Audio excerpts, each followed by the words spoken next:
എന്റെ യൂട്യൂബ് ചാനലിലേക്ക് ഏവർക്കും സ്വാഗതം. നമ്മൾ ഇന്ന് തുടരുന്നത് ഇടനാഴിയിലെ കവിത എന്ന പ്രണയകഥയുടെ അവസാന ഭാഗമാണ്. അധ്യായം 19. വഴിത്തിരിവ്. കാലം ആർക്കും വേണ്ടി കാത്തു നിൽക്കാതെ കടന്നുപോയി. 3 വർഷങ്ങൾ, 1085 ദിവസങ്ങൾ. ലണ്ടനിലെ മഞ്ഞുവീണ തെരുവുകളിലൂടെ നടക്കുമ്പോഴും മായയുടെ ഉള്ളിൽ ആ പഴയ കോളേജ് ഇടനാഴിയിലെ വാഗപ്പൂക്കളുടെ മണമായിരുന്നു. അവളിപ്പോൾ ഒരു പ്രശസ്തമായ റിസർച്ച് സെന്ററിൽ ഫിസിക്സ് സ്കോളറാണ്. അവളുടെ സമവാക്യങ്ങൾക്കും സിദ്ധാന്തങ്ങൾക്കും ലോകം അംഗീകാരം നൽകിക്കഴിഞ്ഞു. അച്ഛൻ ആഗ്രഹിച്ചതുപോലെ അവൾ ഒരു വലിയ നിലയിലെത്തി. പക്ഷേ ആ വിജയങ്ങൾക്കിടയിലും അവളുടെ ഹൃദയത്തിന്റെ ഒരു കോണിൽ ലിയാം എന്ന ചിത്രകാരൻ വരച്ചു ചേർത്ത ആ നീലബിന്ദു മായാതെ കിടന്നു. ആദ്യത്തെ കുറച്ചു മാസങ്ങൾ ലിയാമുമായി ഇമെയിലുകൾ വഴിയും കത്തുകൾ വഴിയും ബന്ധമുണ്ടായിരുന്നു. പക്ഷെ പതുക്കെ പതുക്കെ ആ ആശയവിനിമയം കുറഞ്ഞു വന്നു. ലിയാം തന്റെ കലയിൽ മുഴുകി നഗരം വിട്ടുപോയെന്നും അവൻ എവിടെയാണെന്ന് ആർക്കും അറിയില്ലെന്നും വിവേക് ഒരിക്കൽ പറഞ്ഞിരുന്നു. തന്റെ പ്രണയം ലിയാമിന്റെ വളർച്ചയ്ക്ക് തടസ്സമാകരുത് എന്ന് കരുതി മായയും പിന്നീട് അവനെ തിരയാൻ ശ്രമിച്ചില്ല.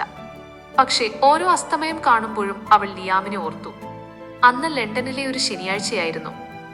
നഗരത്തിലെ പ്രശസ്തമായ ഒരു ആർട്ട് ഗാലറിയിൽ ഇന്ത്യയിൽ നിന്നുള്ള പുതിയ വർണ്ണങ്ങൾ എന്ന പേരിൽ ഒരു പ്രദർശനം നടക്കുന്നുണ്ടായിരുന്നു. ശാസ്ത്രത്തിന്റെ തിരക്കുകൾക്കിടയിൽ മനസ്സിന് അല്പം ആശ്വാസം തേടിയാണ് മായ അവിടേക്ക് പോയത്. ഗാലറിക്കുള്ളിൽ കയറിയപ്പോൾ തന്നെ വല്ലാത്തൊരു മണം അവളെ പൊതിഞ്ഞു. ചായങ്ങളുടെയും മഷിയുടെയും മണം. അത് അവളെ വർഷങ്ങൾക്ക് പിന്നിലേക്ക് ആ പഴയ കോളേജ് ഇടനാഴിയിലേക്ക് കൊണ്ടുപോയി. ഓരോ ചിത്രങ്ങളും കടന്നു പോകുമ്പോൾ അവളുടെ കണ്ണുകൾ ഉടക്കിയത് ഹാളിന്റെ ഏറ്റവും അറ്റത്തുള്ള ഒരു വലിയ ചിത്രത്തിലാണ്. അവൾ സ്തംഭിച്ചുപോയി. ആ ചിത്രം അത് അവളുടെ മുഖമായിരുന്നു. പക്ഷേ അവൾ കണ്ട കണ്ണുകളായിരുന്നില്ല അതിൽ പ്രണയവും വിരഹവും കാത്തിരിപ്പും എല്ലാം ഒളിപ്പിച്ചു വെച്ച ഒരു ശാസ്ത്രജ്ഞയുടെ കണ്ണുകളായിരുന്നു. ആ ചിത്രത്തിന് താഴെ പേരെഴുതിയിരുന്നു: സമവാക്യങ്ങളിലെ പ്രണയിനി.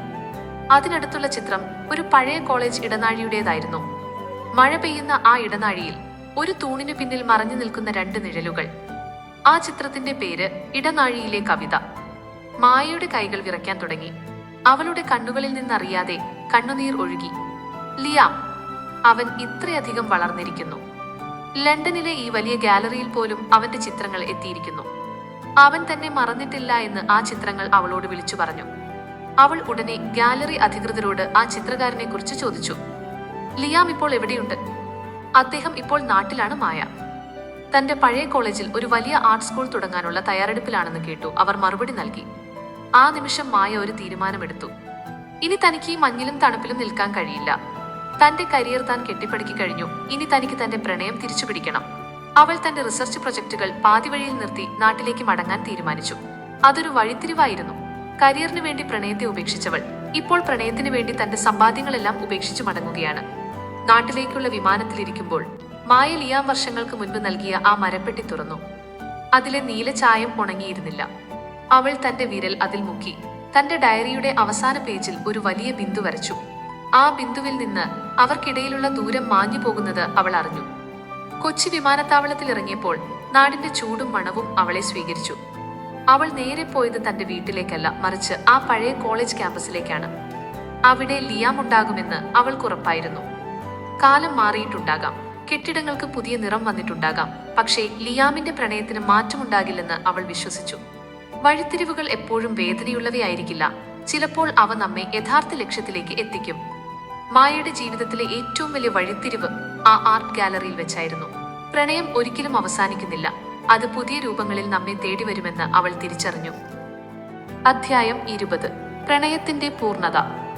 വർഷങ്ങൾക്ക് ശേഷം ആ കോളേജ് ഗേറ്റിന് മുന്നിൽ നിൽക്കുമ്പോൾ മായയുടെ ഹൃദയം ഒരു കൊച്ചുകുട്ടിയുടേതുപോലെ തുടിച്ചു. കാലം ഒട്ടേറെ മാറിയിരിക്കുന്നു. പഴയ കെട്ടിടങ്ങൾക്ക് പുതിയ നിറം വന്നിട്ടുണ്ട്. പുതിയ കുട്ടികൾ ആവേശത്തോടെ അങ്ങോട്ടും ഇങ്ങോട്ടും ഓടുന്നു. പക്ഷേ ആ അന്തരീക്ഷത്തിലെ മണത്തിന് ഇപ്പോഴും മാറ്റമില്ല.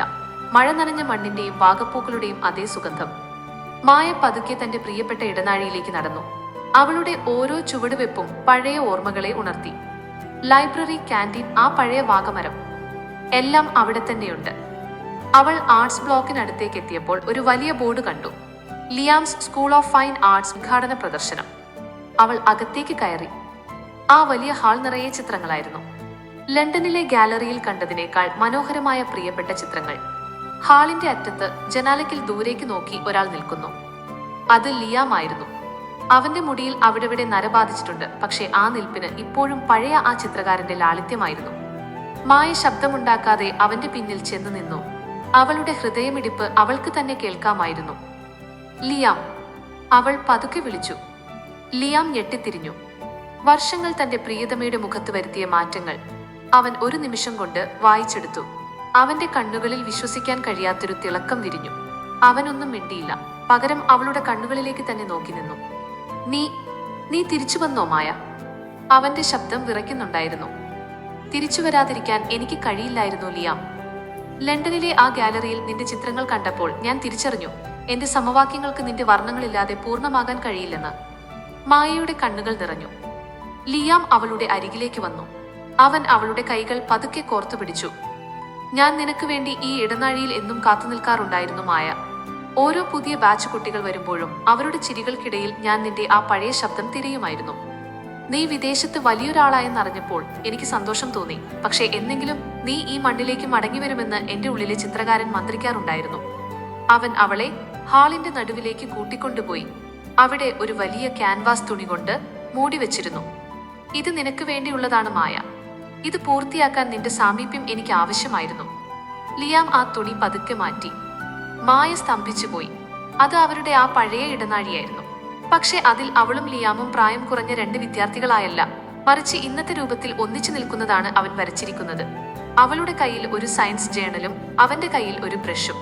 അവർക്ക് മുകളിൽ വാഗപ്പൂക്കൾ മഴ പോലെ പൊഴിയുന്നു. ചിത്രത്തിന് താഴെ അവൻ എഴുതിയിരിക്കുന്നു, പൂർത്തിയായ കവിത. ലിയാം, ഇത് അതിമനോഹരമാണ്. മായ അവന്റെ തോളിൽ തല ചായ്ച്ചു. മായ, കരിയറും വിജയങ്ങളും നമുക്ക് നൽകുന്നത് സൗകര്യങ്ങളാണ്. പക്ഷേ പ്രണയം നമുക്ക് നൽകുന്നത് ജീവനാണ്. നീ പോയ ആ വർഷങ്ങളിൽ ഞാൻ വരച്ചത് മുഴുവൻ നിന്നെയായിരുന്നു. ഇപ്പോൾ നീ എന്റെ കൂടെയുള്ളപ്പോൾ എനിക്ക് ലോകത്തിലെ ഏറ്റവും മനോഹരമായ ചിത്രം വരയ്ക്കാം. അന്ന് വൈകുന്നേരം അവർ ആ പഴയ കൽമണ്ഡപത്തിൽ ഒന്നിച്ചിരുന്നു. അസ്തമയ സൂര്യൻ ചുവന്ന നിറത്തിൽ പടിഞ്ഞാറുമായുമ്പോൾ അവർ തങ്ങളുടെ ഭാവി സ്വപ്നങ്ങളെക്കുറിച്ച് സംസാരിച്ചു. മായ തന്റെ വിദേശത്തെ ജോലി ഉപേക്ഷിച്ച് നാട്ടിലെ യൂണിവേഴ്സിറ്റിയിൽ പ്രൊഫസറായി ചേരാൻ തീരുമാനിച്ചു. ലിയാമിന്റെ ആർട്സ് സ്കൂളിന് ശാസ്ത്രീയമായ ഒരു തരം കൂടി നൽകാൻ അവൾ ആഗ്രഹിച്ചു. നമ്മുടെ പ്രണയം തോറ്റുപോയി എന്ന് കരുതിയവർക്ക് മുന്നിൽ ഇതാ നമ്മൾ ജയിച്ചിരിക്കുന്നു ലിയാം, മായ പതുക്കെ പറഞ്ഞു. അല്ല മായ, നമ്മൾ ജയിച്ചതല്ല, നമ്മൾ നമ്മളെ തന്നെ കണ്ടെത്തുകയായിരുന്നു. സമവാക്യങ്ങളും വർണ്ണങ്ങളും ഒടുവിൽ ഒരേ ബിന്ദുവിൽ സംഗമിച്ചിരിക്കുന്നു. ഇരുട്ട് പടർന്നു തുടങ്ങിയപ്പോൾ അവർ കൈകോർത്ത് ആ ഇടനാഴിയിലൂടെ നടന്നു. പഴയ വാഗമരം അവർക്ക് മുകളിൽ ആശീർവാദമെന്നോണം പൂക്കൾ പൊഴിച്ചു. അവിടെ ആ മൗനത്തിൽ ഒരു പുതിയ കവിത പിറക്കുകയായിരുന്നു. ഒരിക്കലും അവസാനിക്കാത്ത, വിരഹമില്ലാത്ത പ്രണയത്തിന്റെ നിത്യമായ കവിത. ഇടനാഴിയിലെ കവിത ഇവിടെ പൂർണ്ണമാകുന്നു. കഥ ഇഷ്ടമായെങ്കിൽ ലൈക്ക് ചെയ്യാനും ഷെയർ ചെയ്യാനും മറക്കരുത്. ഇതുപോലുള്ള കൂടുതൽ വ്യത്യസ്തമായ കഥകളുമായി ഞങ്ങൾ വീണ്ടും എത്തും. ആ പുതിയ യാത്രയിൽ പങ്കുചേരാൻ ഈ ചാനൽ ഇപ്പോൾ തന്നെ സബ്സ്ക്രൈബ് ചെയ്യൂ. നന്ദി, നമസ്കാരം.